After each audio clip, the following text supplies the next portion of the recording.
Easy zombie makeup done in 15 minutes. Let's go. Using Bowitzki's Stage and Special Effects Kit, I'm taking the cream makeup using only my finger to start the decomposition process.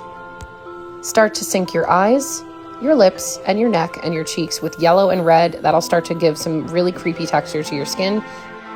Try to use black only around your eyes and on your cheeks. I know it can get tempting, but trust me, you can go overboard pretty quickly. Using the different colors like green, yellow, and red, it creates dimension of color, and honestly, it symbolizes rot. It's pretty gross. Go back over any of your colors and blend them in with more green, more red, and more yellow. It'll just make the rot look so much more real.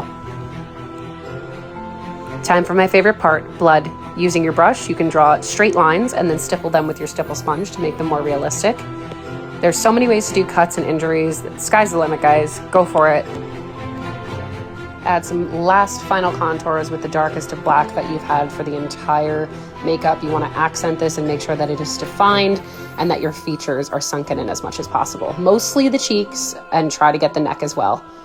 All right, now my favorite part is to get dirty. I know I said my favorite part was blood, but I also love getting dirty. Make sure that you dirty up your mouth, because there's nothing weirder than seeing a dirty zombie with clean teeth. And listen, guys, I love Bowitzki. Bowitzki's been supporting me for years. Thank you guys so much for sponsoring this video. I hope you guys have the best Halloween season. See you.